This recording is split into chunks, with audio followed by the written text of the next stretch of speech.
drogas que vamos a tratar hoy, porque hagan ustedes la especialidad que hagan, siempre van a estar, ¿cómo se llama? Recetando y usando benzodiazepina para diferentes circunstancias. Bueno, para los chicos que son de la doctora Castro, la modalidad nuestra de trabajo es, vamos viendo actividad por actividad, ustedes pueden interrumpir en cualquier momento y preguntar si algo no se entendió, ¿sí? Ahora yo les voy a compartir la pantalla, así podemos ver el caso clínico.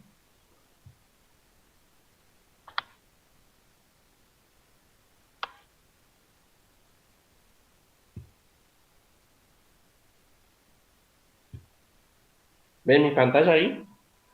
Sí, Doc. Bueno, este es el caso clínico, muy sencillo. Es un paciente masculino de 24 años que es traído por los amigos al servicio de la guardia por encontrarlo tirado en el piso en una fiesta donde había concurrido. El paciente concurre. eh, Perdón, el paciente se encontraba, según relata, previo a su ingreso con dificultad para articular las palabras, o sea, tenía disartria, una marcha atáxica y tendencia al sueño, ¿sí? Tenía alteración en el sensor. Él mismo había ingerido bebidas alcohólicas. En el examen físico encontramos una tensión arterial de 90-60, una frecuencia cardíaca de 110 por minuto, hipotonía muscular, hiporreflexia, pupilas mióticas, y entre las pertenencias encontraron un blister vacío o varios blister vacíos de clonazepam de 2 miligramos. O sea que se asume como un cuadro de intoxicación. Entonces, estas son las actividades que ustedes trabajaron. ¿Cuál es el posible diagnóstico de este paciente? ¿Qué otros hallazgos? Justo tengo la foto acá. ¿Qué otros hallazgos podría encontrar en el mismo? La 2, justifique por qué se produjo este cuadro. 3, clasifique las benzodiazepinas. 4, mencione aspectos, las acciones farmacológicas. 5, cuál es el mecanismo de acción y farmacocinética de las benzodiazepinas. ¿Cuáles son las indicaciones y contraindicaciones de las benzodiazepinas? Reacciones adversas. La 8, ¿qué otras alteraciones, qué otras interacciones de las benzodiazepinas conocemos? Pregunta 9, ¿qué abordaje realizaría en este paciente? Pregunta 10, ante un paciente añoso con una hepatopatía crónica, ¿por qué no usaría benzodiazepina? Y en el caso de usarla, ¿qué benzodiazepina se administraría? Y la pregunta 11, ¿qué benzodiazepina sería de elección previo a un procedimiento invasivo que requiera sedación? ¿Sí?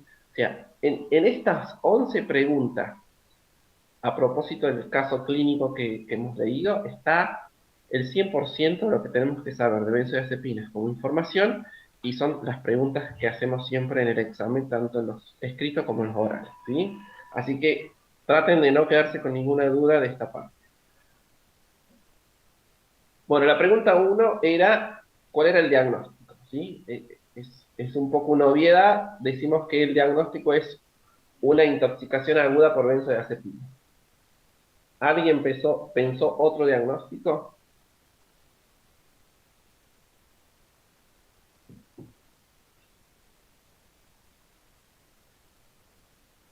¿Está mal decir entonces sobredosificación? No, es lo mismo. Estás diciendo lo mismo con otra palabra. ¿Sí? Eh, ¿Alguien pensó en otro tipo de diagnóstico?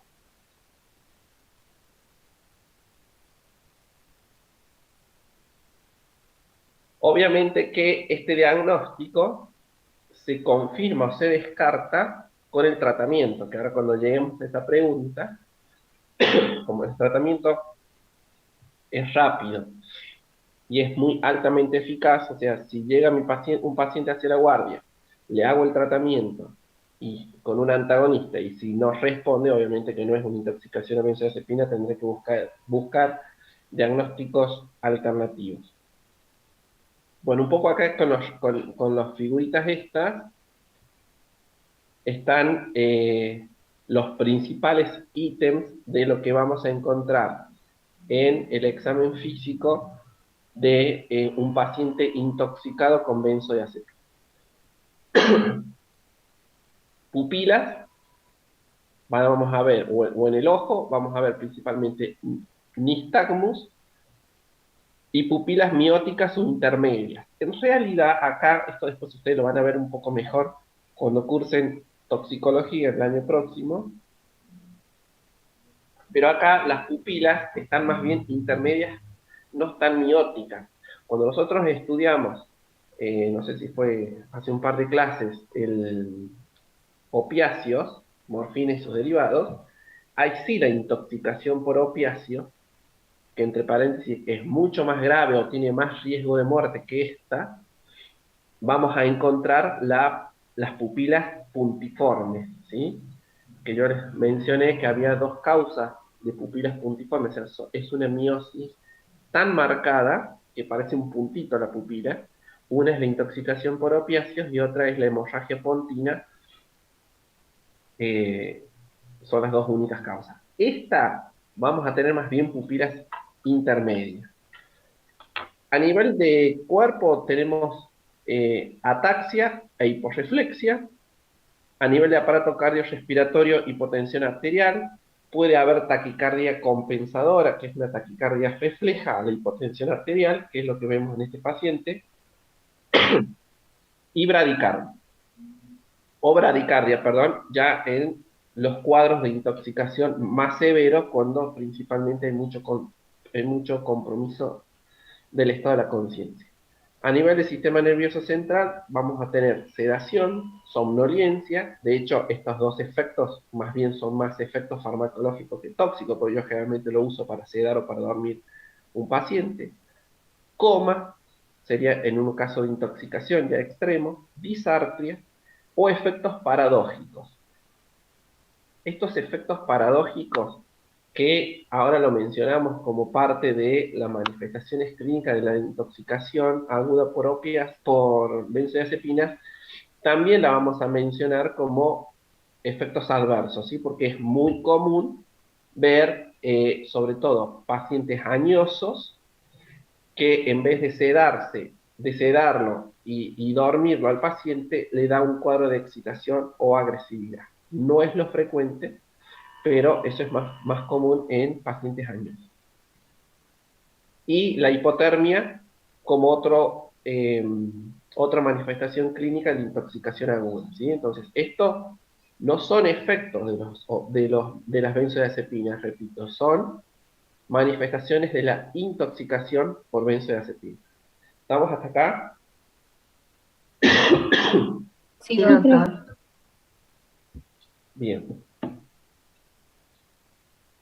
La pregunta 2 es: ¿la combinación de benzodiazepina y alcohol potencia los efectos? No, la pregunta era sobre, ahí está, justifique por qué se produjo este cuadro.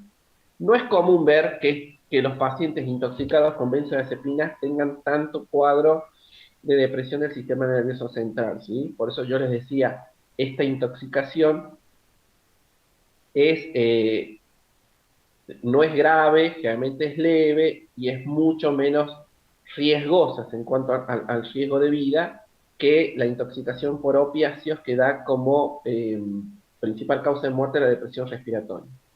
En las benzodiazepinas esto no se ve, salvo que se combine con otra droga depresora del sistema nervioso central, ¿sí? Entonces, cuando yo tengo un paciente que toma benzodiazepinas, ya sea a dosis terapéutica o está intoxicado, como en este caso, y combinó otra droga depresora del sistema nervioso central, en este caso es el alcohol, el efecto sedativo y depresor es mucho mayor, y donde entonces ahí sí habría riesgo de paro respiratorio por depresión respiratoria, ¿sí? Pero no la benzodiazepina por sí sola. ¿Se entendió la diferencia de estas dos? Sí, profe. ¿Sí? Entonces, cuando yo tengo un paciente en una guardia que ingresa por un supuesto cuadro por un cuadro de depresión del sensorio, pero por intoxicación de benzodiazepina, lo primero que tengo que indagar a los familiares o a quienes lo conocen es si esto si tomó solo benzodiazepina o tomó con otra cosa, principalmente el alcohol, porque a ellos estoy en riesgos diferentes. La pregunta 3 es, les preguntaba que clasificaran las benzodiazepinas, ¿sí? Esta es una pregunta más bien teórica, ya lo vieron en la clase. Esto es una pregunta de cajón de los exámenes, así que clasificación farmacocinética de benzodiazepinas la tienen que saber. Sí, la vamos a clasificar principalmente en grupos, acción ultracorta, corta, intermedia y larga. No tenemos que saber bien con exactitud los valores de la vida media. Fíjense acá, a la derecha tienen un cuadrito que mucho no se ve, pero en general yo voy a decir, acción ultracorta son benzodiazepinas que tienen una vida media menor a 6 horas, corta entre 6 a 24 horas, intermedia entre 25 y 30 horas y larga más de 30 horas, ¿sí? Como general. Y tengo que saber cuáles son las drogas de cada grupo. Acción ultracorta, midazolam es el principal exponente del grupo, ¿sí? Entonces, me tengo que acordar porque es el que más se usa. Acción corta, alprazolam, lorazepam. Estos otros no se usan mucho, me puedo acordar de esos dos. Acción intermedia, bromazepam. Fíjese que el lorazepam está entre las dos acciones, pero lo vamos a dejar como una acción corta. Acción larga, diazepam, flurazepam, son los dos que más se usan, ¿sí? Entonces, ustedes acá repetimos, ¿sí? Midazolam como ejemplo de acción ultracorta. Alprazolam, lorazepam como ejemplo de acción corta. Bromazepam y lorazepam también como acción intermedia. Y diazepam y flurazepam como drogas de acciones largas. Y esto es importante saberlo porque dependiendo de cuál es el efecto que yo quiero lograr en mi paciente, va a ser cuál es la benzodiazepina que voy a estar eligiendo.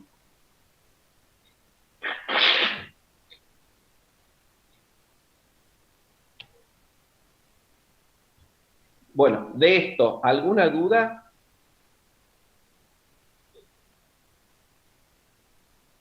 No. De la clasificación. Bueno, No, ustedes, profe. bien, cuando vean o estudien la farmacocinética de las benzodiazepinas, que eso lo vieron en la clase, van a ver que el metabolismo de las benzodiazepinas puede ser un metabolismo de un paso, de 2 pasos o de 3 pasos, ¿sí? De eso depende mucho de cuál fuera la vida media de esa droga. Por ejemplo, el diazepam, que es el mejor ejemplo de benzodiazepina de vida media prolongada, tiene un metabolismo de 3 pasos, o sea, necesita 3 reacciones metabólicas en el hígado para poder desactivarse. Por eso su efecto es de larga duración. Esta es otra pregunta ¿cómo se llama? De examen. ¿Cuáles son las acciones farmacológicas de las benzodiazepinas? Que no es lo mismo que mecanismo de acción. Recuerden que el mecanismo de acción era el mecanismo íntimo por el cual una droga interactuaba. En el caso de las benzodiazepinas, era ser un modulador alostérico del receptor GABA. ¿Sí? Lo que hacía la benzodiazepina era aumentar la frecuencia de apertura del canal del cloro, que es el receptor GABA, ante su agonista natural, que era el GABA. Ese es el mecanismo de acción. Ahora, las acciones farmacológicas son los efectos. Y es generalmente para qué lo voy a usar, ¿sí? Tampoco son las reacciones adversas. Entonces, los efectos o acciones farmacológicas de las benzodiazepinas son estos que ven acá. Y falta una. Las benzodiazepinas son ansiolíticas, amnésico, hipnótico, miorrelajante anticonvulsivante y falta acá uno. ¿Cuál es? A ver si se dieron cuenta.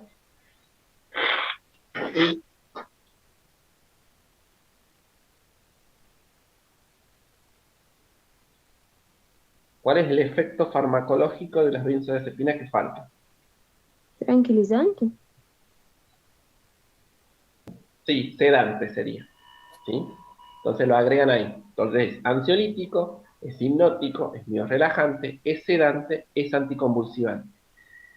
El amnésico, si bien es un efecto que lo tiene, no es, yo no la pondría como una acción farmacológica, porque en realidad nosotros nunca damos una benzodiazepina para producir amnesia, ¿sí? Es un efecto que se produce generalmente en los de vida media corta, son los que tienen amnesia, y es una amnesia que va a afectar principalmente la memoria reciente.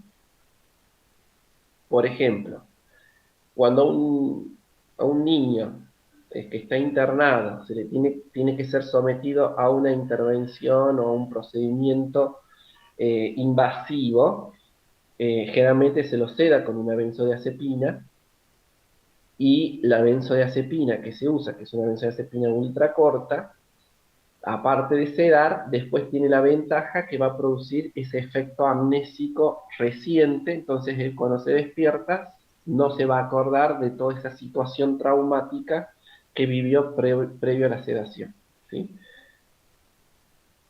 Está bien clarito cuáles son los efectos farmacológicos. Esto lo subrayan, le ponen ahí en el apunte que toman pregunta de examen, porque esto va a ser pregunta siempre.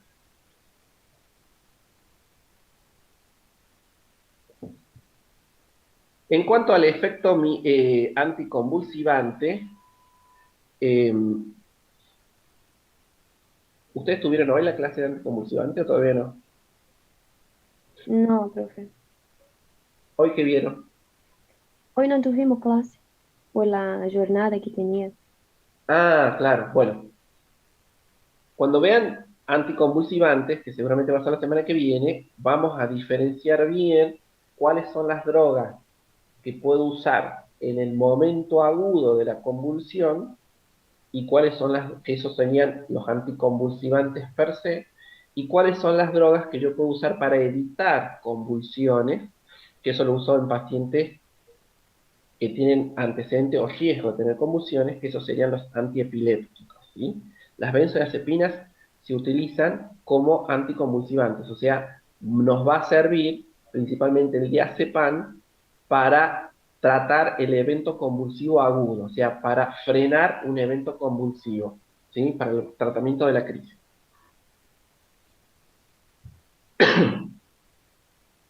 Bueno, la pregunta 5 también teórica, ya mencionamos, dijimos, preguntaba sobre la presencia del mecanismo de acción de las benzodiazepinas, ¿sí?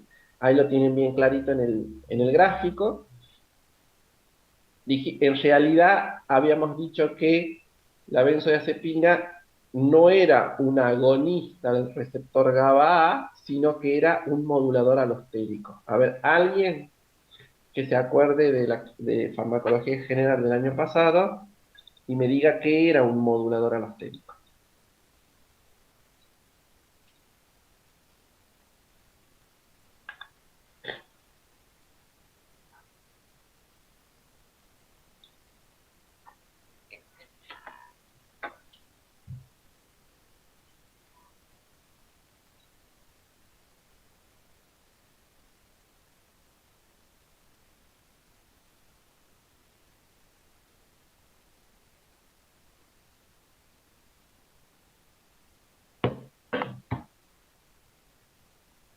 ¿Nadie?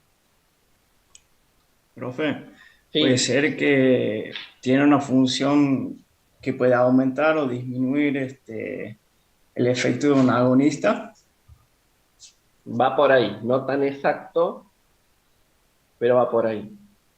O sea, un, un agonista, cuando se une con su receptor, va a generar un efecto, ¿sí? Es así como condición o como concepto general. Entonces, en el caso del receptor GABA, el GABA es el agonista y el receptor GABA es el canal de cloro. Cuando se une el GABA al canal de cloro, el canal de cloro se abre, ¿sí? Y genera un potencial de acción inhibitorio postsináptico. Eso sería agonista. El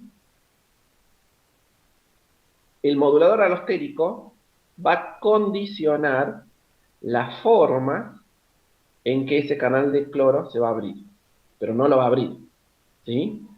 Por eso ahí en negrita está acá en la diapositiva, dice requiere la presencia de GABA para poder actuar. Es diferente a los agonistas, a los fármacos agonistas que nosotros veníamos viendo, ¿no?, habitualmente, donde se une directamente el fármaco al receptor y se genera el efecto.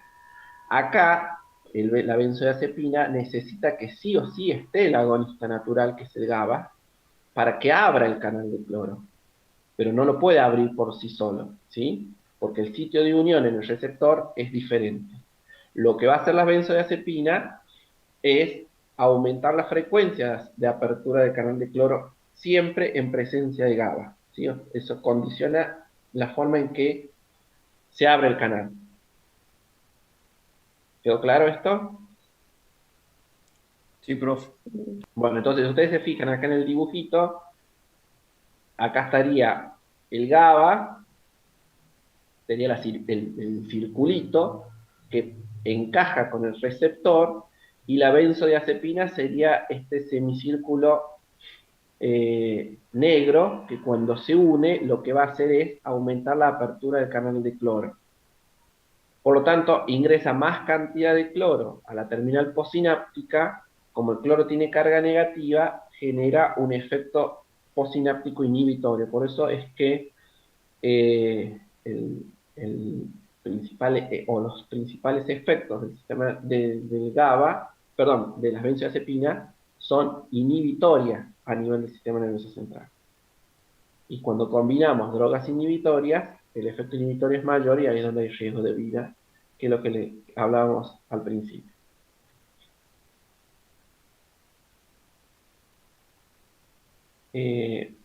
A ver, para que yo me perdí con las...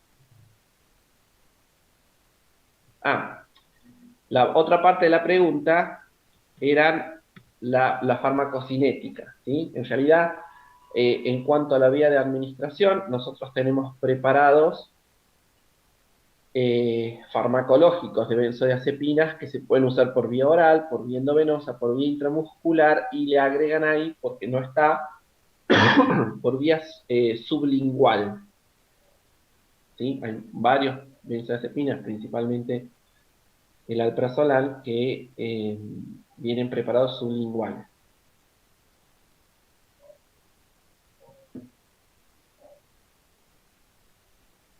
Los administrados por vía intramuscular generalmente la absorción es errática, por lo tanto no tenemos mucha certeza de cuánto va a llegar a circulación sistémica, por lo tanto no es una vía que nosotros elijamos usarla, ¿sí? Cuando queremos usar una vía parenteral, directamente vamos a la vía endovenosa. Son drogas con una biodisponibilidad muy elevada. Este es un dato farmacocinético importante que lo van a subrayar, que son drogas muy liposolubles, ¿sí? De hecho, las benzodiazepinas son el ejemplo de las drogas más liposolubles que usamos. Por lo tanto, va a quedar atrapado en el tejido graso. Y por lo tanto, se va a eliminar con mucha concentración por la leche materna, que es de alto tenor graso, ¿sí?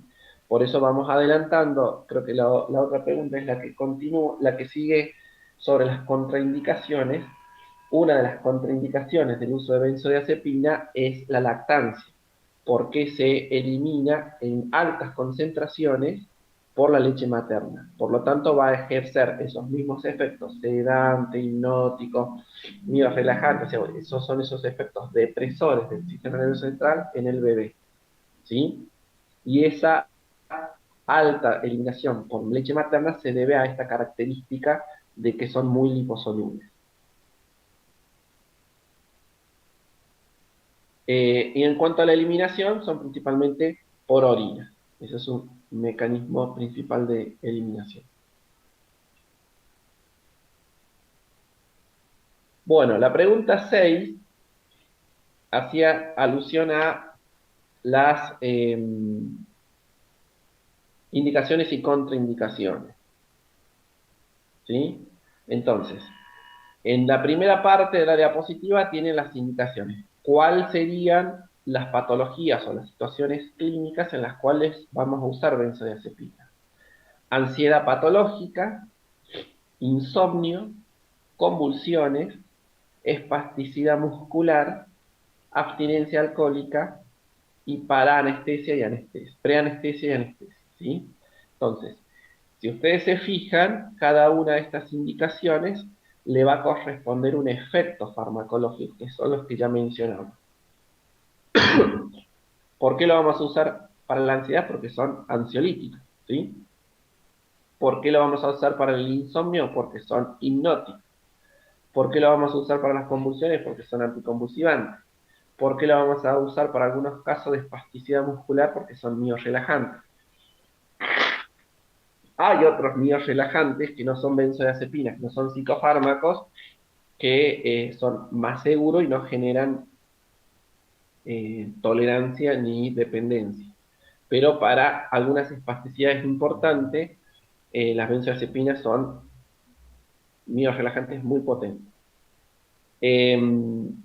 Para la abstinencia alcohólica, principalmente porque tienen un efecto ansiolítico y sedante también, porque son cuadros de bastante excitación psicomotriz. Y preanestésica y anestésica en realidad no son drogas anestésicas, eso quiero que quede bien claro, y anótelo ahí, no son anestésicos, pero el efecto sedante de las benzodiazepinas contribuyen a todo lo que es el periodo de preanestesia.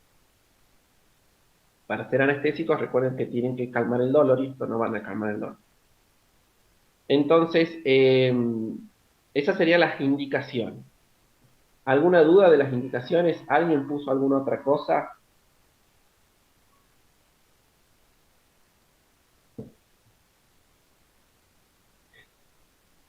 No, profesor. No. Perfecto. Entonces, si yo me acuerdo cuáles son los efectos farmacológicos, me voy a saber cuáles son las indicaciones, porque tienen una relación directa. Ahora, las contraindicaciones, también las tenemos que conocer, porque tenemos que saber a qué paciente nunca le vamos a dar una benzodiazepina, ¿sí? Entonces, por un lado tenemos hipersensibilidad a las benzodiazepinas, es una situación bastante rara. Las benzodiazepinas son drogas que se usan muy ampliamente en la población general, así que no hay muchos casos de alergia o hipersensibilidad a las benzodiazepinas. Miastenia gravis, ¿sí? Acuérdense que la miastenia gravis es una enfermedad neurológica donde hay una debilidad muscular generalizada, entre ellas la musculatura respiratoria. Entonces, darle benzodiazepina a un paciente con miastenia gravis es lo mismo que mezclar dos drogas depresoras del sistema nervioso central. Entonces, el riesgo de depresión respiratoria y paro respiratorio es alto, por eso están contraindicadas, ¿sí? Enfermedades respiratorias graves o asmáticos, principalmente acá estamos hablando de asmáticos durante la crisis asmática. No lo voy a dar porque lo que me va a disminuir es la capacidad de respuesta de la musculatura respiratoria. Pacientes con deterioro cognitivo, o sea, pacientes que ya están con un cuadro de deterioro cognitivo o de depresión del sensorio, no le voy a dar benzodiazepina porque el efecto inhibidor del sistema nervioso central va a ser mucho mayor. En el caso del glaucoma agudo, en el caso del embarazo, ¿sí? Está totalmente desaconsejado durante todo el embarazo. En realidad, principalmente el primer trimestre. Recuerden esto que ya lo dijimos, ya lo hablamos recién, hay que evitarse la lactancia porque pasa la leche materna y por lo tanto vamos a tener, si lo usamos durante el embarazo, vamos a tener efecto de depresión del sistema nervioso central en el feto. Si ese uso durante el embarazo es crónico, el bebé puede nacer y hacer síndrome de abstinencia a las benzodiazepinas cuando es separado de su mamá y su sistema nervioso no recibe más las drogas. Acuérdense que uno de los principales efectos adversos de estas drogas es la dependencia. Y lo de la leche materna tampoco. No debe emplearse en personal que realiza tareas con maquinaria pesada o trabajo de situación de riesgo por el efecto sedante. O sea, si yo tengo un albañil que está trabajando en una obra, en el piso 7, en un andamio, no le voy a dar benzodiazepina porque produce incoordinación motora, ataxia, y eso puede generar o producir accidentes.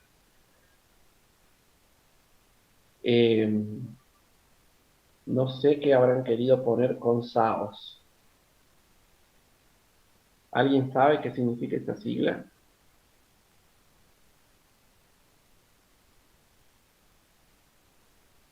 Creo que es síndrome de apnea obstructiva del sueño. Ah, puede ser. Bueno, sí, por lo mismo de lo que veíamos eh, con los pacientes EPOC o los pacientes asmáticos graves o por patologías respiratorias, porque disminuye la utilización de los músculos respiratorios y aumenta el riesgo de paro respiratorio. Y las insuficiencias hepáticas severas. Esto lo subrayan, por favor, porque yo he visto médicos dormir pacientes con benzodiazepina con cirrosis y que no se han podido despertar nunca más. No podemos usar benzodiazepinas en los pacientes con insuficiencia hepática. ¿Por qué? Porque el metabolismo de las benzodiazepinas, ya sea en un paso, en dos pasos o en tres pasos, es principalmente en el hígado, ¿sí? Entonces, si mi paciente con cirrosis hepática, ¿ustedes ya estudiaron cirrosis o insuficiencia hepática en medicina interna? Sí, profe. Bueno, una de las complicaciones cuando el cuadro está descompensado en el sistema nervioso central son principalmente los cuadros de encefalopatía hepática. Entonces, esos pacientes que están con encefalopatía hepática a veces tienen un cuadro o de insomnio o de excitación psicomotriz, donde uno tiene que darle algo para, digamos, para bajarlos. Nunca podemos usar benzodiazepinas, ¿sí? Para eso se usa otro grupo de drogas que son antipsicóticos típicos, como el haloperidol, que lo vamos a ver en dos clases más, ¿sí? Pero ahí subrayen, no podemos usar benzodiazepina en pacientes con insuficiencia hepática o con cirrosis porque el efecto inhibidor del sistema nervioso central va a ser prolongado porque no lo vamos a poder metabolizar. Bueno, dudas de indicaciones y contraindicaciones. Profe, como indicaciones se podrían usar en pacientes con dolor crónico como coadyuvantes. Sí, está bien, pero acuérdense en que acá cuando vimos el concepto de coadyuvante, que eran drogas que en realidad no eran en sí analgésicos, pero que de acuerdo al mecanismo de producción del dolor iban a colaborar con el control del dolor. En este caso, no. Sí se lo usa, pero no lo vamos a considerar como una droga coadyuvante porque las benzodiazepinas no van a colaborar en el manejo del dolor. Sí me va a colaborar, ¿o por qué lo usamos? Por esto, porque son ansiolíticos.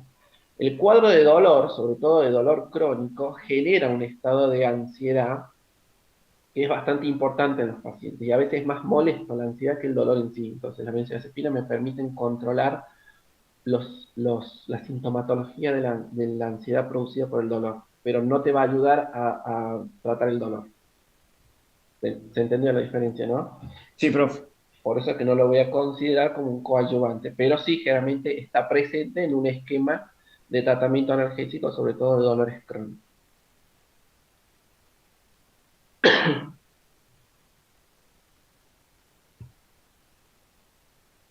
Bueno, reacciones adversas. Otra pregunta que tenemos que saber, la tenemos que conocer muy bien. Esto no me lo puedo olvidar más por lo que yo le decía al principio de la clase. Hagamos la especialidad que hagamos, vamos a indicar benzodiazepinas, entonces tenemos que conocer sus efectos adversos. Siempre que hacemos guardia, cuando viene un paciente, lo primero que tenemos que descartar es que lo que el paciente venga o refiera no sea un efecto adverso de algunos de los medicamentos que toma, por eso siempre tenemos que preguntar qué medicación toma en forma habitual.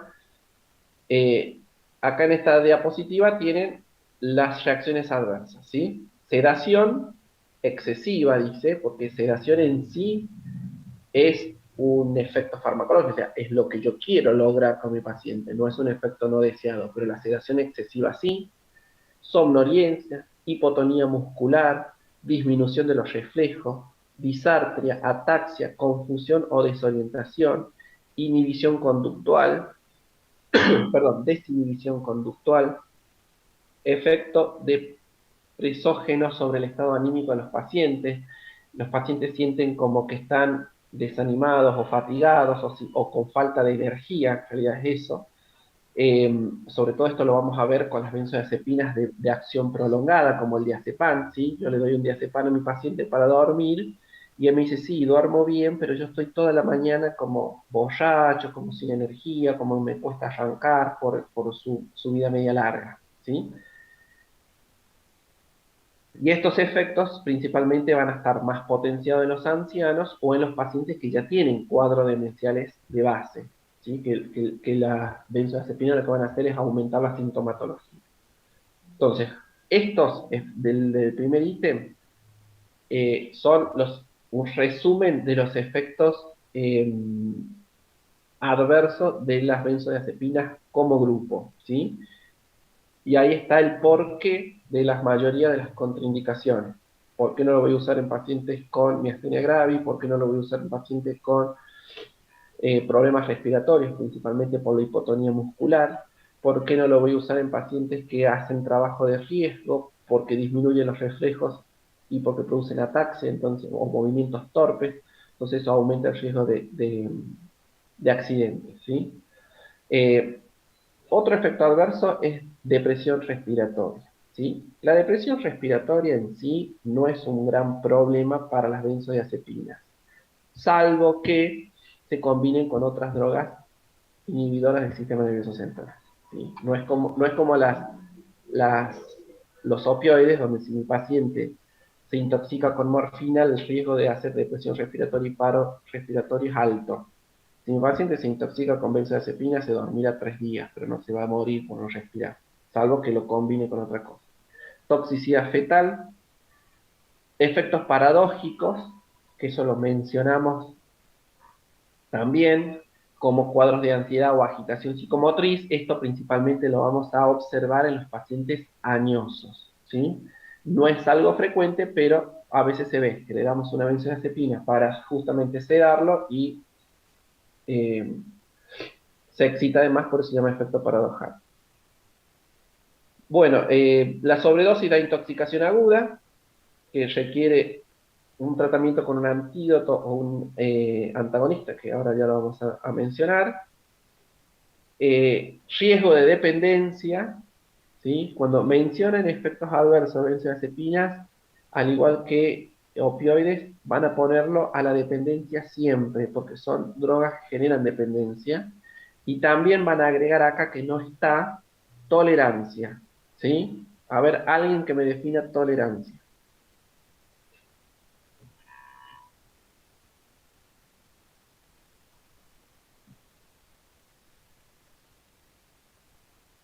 Se pregunta examen de fármaco general. Para los chicos, la doctora Luciana, porque a los míos yo ya se los dije, el final, Al profe, sí, acostumbramiento creo que es como que no causa el mismo efecto en la misma cantidad, tenés que ir aumentando la dosis. Bien, eso lo vamos se lo vamos a aceptar a la señora de la verdulería. Tolerancia tiene una definición que es una disminución gradual del efecto con el uso crónico de la droga. Lo que le decía, en el final de terapéutica 1, en el oral, que se rinde con bolilla, en todas las bolillas hay temas de farmacocinética y farmacodinámica, así que no piensen que ya aprobaron farmacología general y que ya no hay conceptos como este, que es el de tolerancia, que les puede tocar en el final de terapéutica, ¿sí? Así que estén atentos a eso. Bien, lo que dijo el compañero, la tolerancia es esa disminución gradual del efecto con el uso prolongado, no la vamos a tener tolerancia con una o dos dosis, o sea, si a mi paciente que se lo doy como efecto hipnótico porque no puede dormir, no me va a generar tolerancia con la necesidad de subir la dosis a los 10 días de haber empezado la droga, ¿sí? Eso lo voy a tener a los meses, ¿sí? Y después, cuando le suba la droga, recupera el efecto, la dosis, recupera el efecto, y a los meses va a pasar lo mismo y voy a necesitar estar subiendo permanentemente la dosis para lograr el mismo efecto que lograba antes con menos cantidad. Eso es un efecto adverso muy común, tanto de las benzodiazepinas como de los opiáceos, y agréguenlo porque acá en la diapositiva no está. Bueno, ¿alguna duda de reacciones adversas de las benzodiazepinas? No, bro. ¿Está todo claro? Bueno. Otra cosa que le preguntaba son las interacciones. Entonces, cuando yo pienso en las interacciones de las benzodiazepinas, como a mí me quedó el concepto de la clase, que las drogas depresoras del sistema nervioso central, si se combinan, aumentan el efecto depresor, entonces voy a mencionar que van a tener interacciones con otras drogas que deprimen el sistema nervioso central, principalmente barbitúricos, alcohol u otros sedantes, ¿sí? Por eso no lo debería combinar nunca. Con algunas drogas anticonvulsivantes, como principalmente la fenitoína, hay una interacción en el metabolismo, por eso es que si yo lo uso, por ahí voy a tener que dosar las concentraciones plasmáticas de la fenitoína y ajustar dosis si es necesario. En cuanto a los antiácidos, no los inhibidores de la producción de ácido clorhídrico, sino los antiácidos, como el hidróxido de magnesio, el hidróxido de cloro, y cualquier fármaco que retrase el vaciamiento gástrico, o sea, que altere la peristalsis, lo que vamos a lograr es que la absorción va a ser más lenta y por lo tanto más lento el mecanismo el inicio del efecto, ¿sí? Entonces, si mi paciente quiere o lo toma a esta medicación para lograr dormirse y toma alguna de estas drogas, lo más probable es que yo le diga, bueno, si usted se duerme a las 11, tómelo 2 horas antes para que cuando sea la hora de dormir usted ya tenga el efecto hipnótico. No son interacciones farmacológicas de gran importancia, ¿sí? En cuanto a los anticonceptivos hormonales, principalmente los, eh, los estrógenos, pueden producir una inhibición de las benzodiazepinas del metabolismo, entonces van a aumentar el efecto depresor del sistema nervioso central. Los antidepresivos tricíclicos aumentan el efecto sedante, porque también en sí son drogas inhibidoras, así que no deberían combinarse. Y las benzodiazepinas con el disulfiram, que en realidad el disulfiram es una droga que no se usa, así que no sería un efecto, una interacción que nosotros podamos ver en la práctica clínica porque ya no se usa más, ahí aumenta toda esa sensación de disforia o de disconfort que produce el disulfiram. Acá en este cuadrito tienen resumidas cuáles son las interacciones farmacocinéticas y cuáles son las interacciones farmacodinámicas. Principalmente las farmacodinámicas van a aumentar el efecto depresor, que son los que mencionamos, y dentro de las farmacocinéticas ahí tienen la que aumenta la concentración de benzodiazepinas y la que disminuye la concentración de benzodiazepinas, porque van a estar interfiriendo a favor o en contra del metabolismo. Bueno, y volvemos a nuestro paciente. ¿Cómo hacemos el tratamiento de la intoxicación? Entonces, el tratamiento de la intoxicación aguda por benzodiazepina consiste en primer instancia en la medida del sostén, ¿sí? Acá yo lo hubiera puesto al revés, el orden. Acá en la diapo les pone administración del antídoto y medidas de sostén. Yo haría al revés, medida de sostén y administración del antídoto, porque las medidas de sostén es lo que va a permitir que el paciente no tenga complicaciones eh, hasta que el efecto depresor de la benzodiazepina se solucione, ¿sí? Entonces, no inducir el vómito por el riesgo de broncoaspiración. Recuerden que estos van a ser pacientes que siempre van a venir o en coma o profundamente dormidos, donde los reflejos están alterados. Entonces, lo más probable es que si yo induzco el vómito o por una mala posición del paciente, se broncoaspire y después hagan neumonías broncoaspirativas, que son situaciones o complicaciones graves.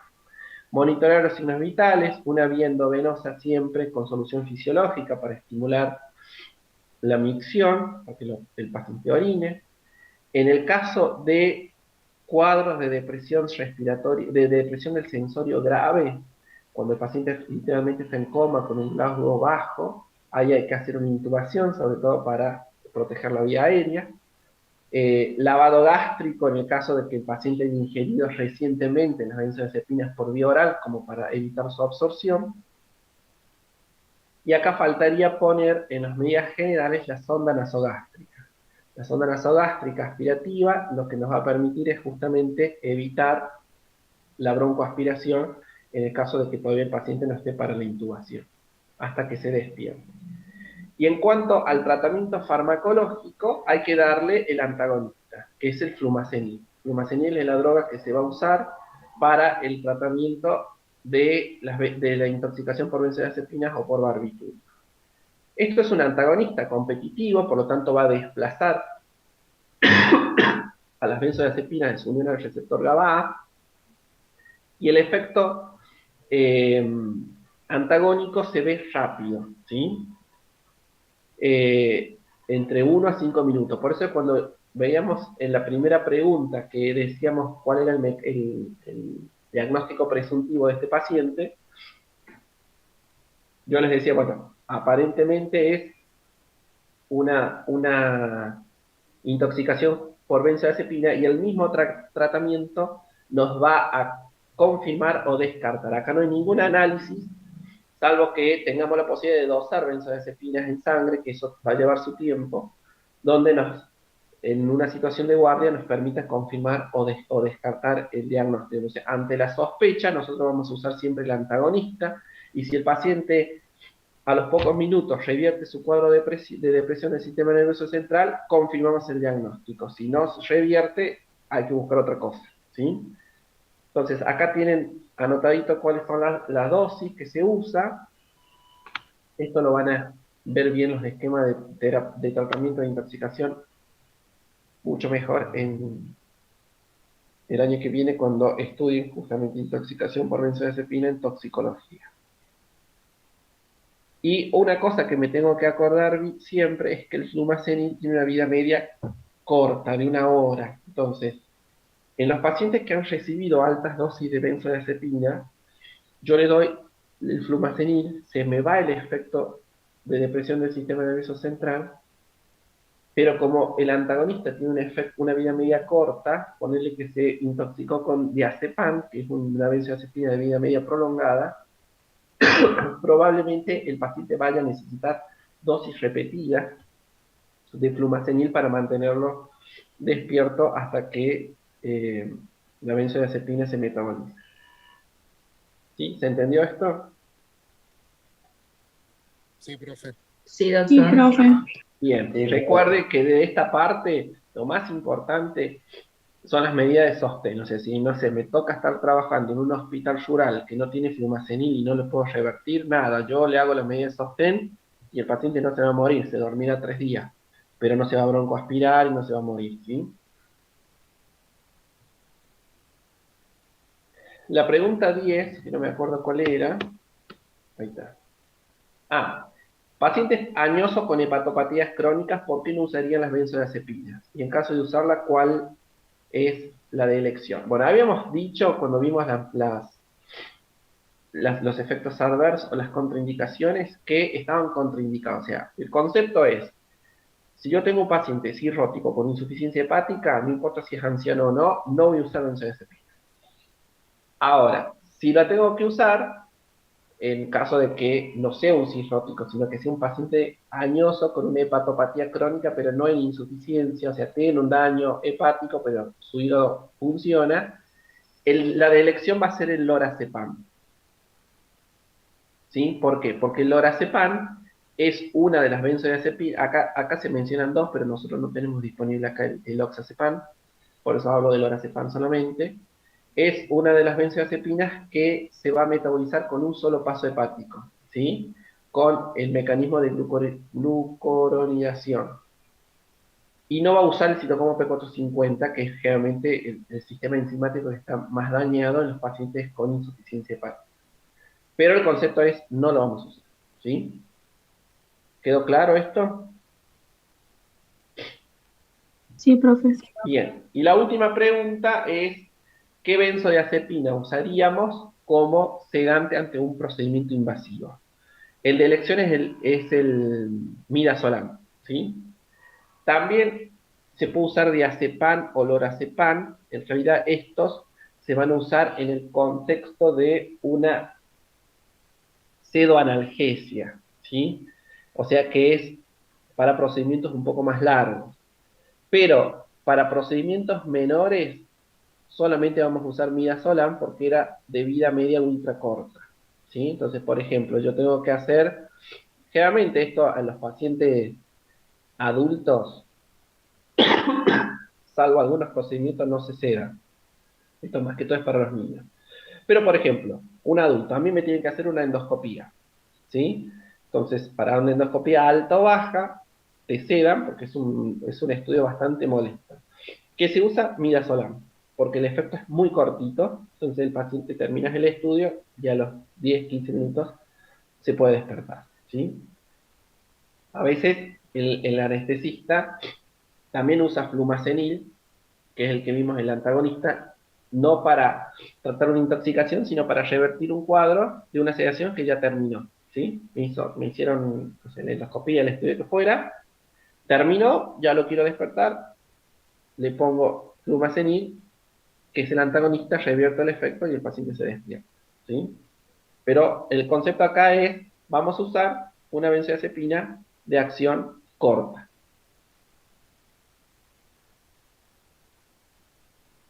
Y esta creo que es la última. Bueno, ¿alguna duda? ¿Alguien quiere hacer una pregunta del tema?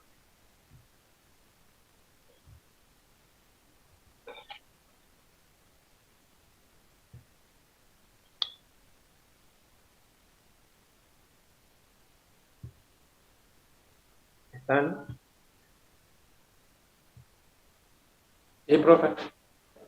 Bueno, ¿alguna duda? ¿Alguien quiere que repitamos algo? ¿Algo no quedó claro?